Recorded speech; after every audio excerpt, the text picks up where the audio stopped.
Okay, starting, yes, live. Hey girls! So today I want to talk about something. I want to tell you guys the story of a photograph I saw long ago. Um, this photograph was shown to me by a very special camera, a camera whose components were worn, but whose image sensor yearned to see another day. Oh, I'll never forget the day I met her. I was wandering through the garden of earthly delights. The sun kissed my skin, and the cardinal winds whispered in my ear. I came upon a pond teeming with life. There, I decided to rest and observe the creatures. Shit.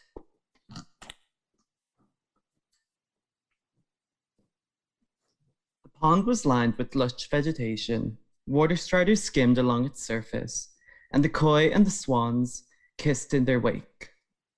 I pulled off my shoes and socks and sank my feet into it, the cool waters lapping my legs. Then I leaned over the shoreline, and this was when I first met her. Under the surface lay a camera whose wings were tattered and wheels were stiff. Despite this, her cheeks were rosy and her smile was infectious. Yet, I couldn't help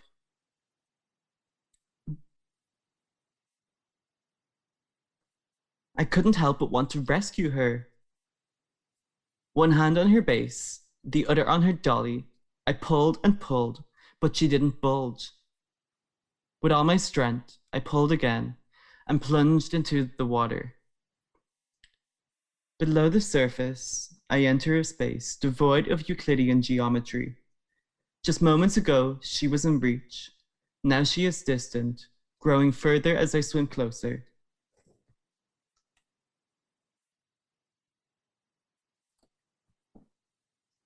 Deeper, I swim to her.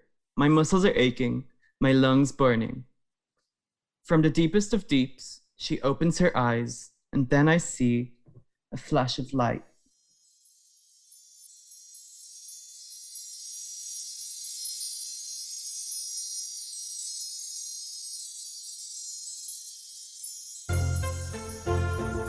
It was a beautiful day on the palace grounds. I wandered the corridor along my track, looking out the large paneled windows along the way. The palace corridor is grand in scale and appearance. Rococo ornamentation covers every surface. Moving deeper down the hall, the windows give way to torches, the Rococo ornamentation starts taking on geological forms, and the walls and the ceilings bulge and contract. The surfaces turn damp, and the air cool and humid.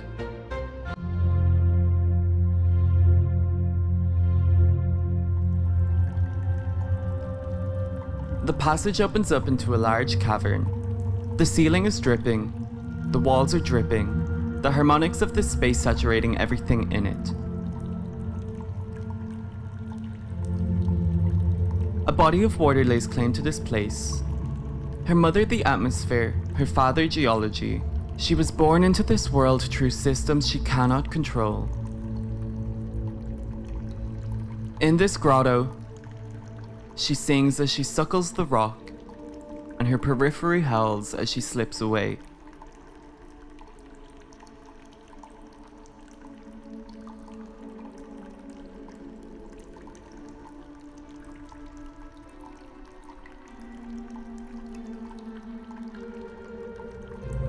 Deeper and deeper her cries get louder, until her sorrows consume my every sense. Then she is gone, and I am left with the moonlight, but only for an instant.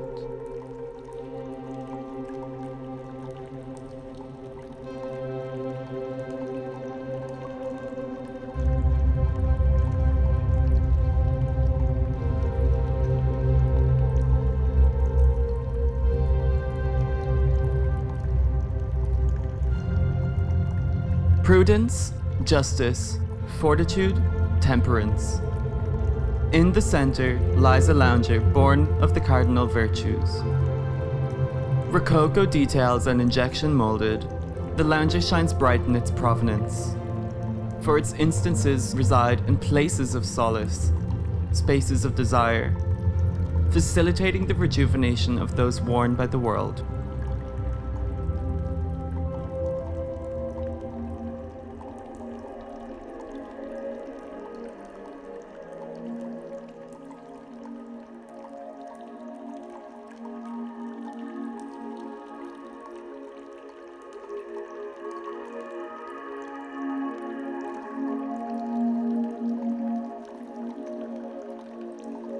Every night, she returns to her chamber, her realm of rest and relaxation.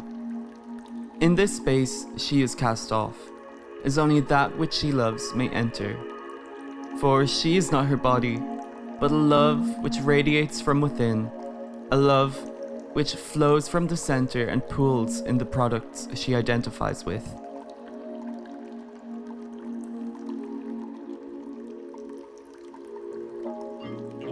Swirling around are aromas evoking a meadow whose flowers dance in the summer's eve zephyr. Moroccan blush rose, black pepper and lime. Her neon complete bliss candle never burns out. Complete bliss. This is where she is, experiencing the bliss of the things she loves. Serums, gels, and creams. Oh, how she loves them dearly. Soothing, brightening, strengthening, tightening. Lounging in this chamber, these products apply themselves.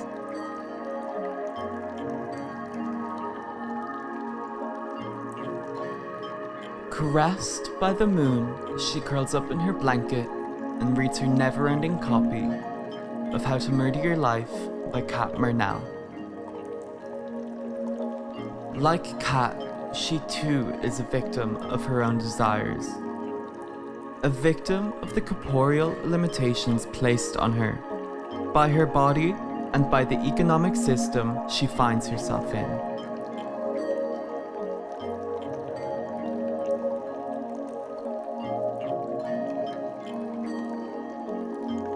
A place of respite, a space to escape to. Rejuvenation is incomplete without her Pablo Escobars by Cushies. Fruity and tooty, the artificial flavorings used struggle to mask the pungent earthy notes beneath. But she does not mind. She sympathizes with these bears, as she knows all too well the struggles of masking.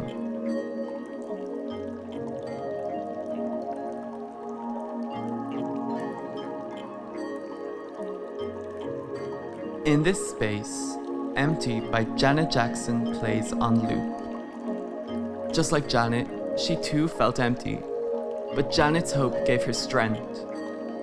Why was Janet so magnetic? It must be her Taurus-dominant natal chart. Like Janet, her Taurian desires were simple and unfulfilled. For what she craves is intimacy, clothes that would last for years, and a home stable enough to consider buying furniture for. I guess it doesn't matter, because this book is really good actually. And I mean, these jellies, oh.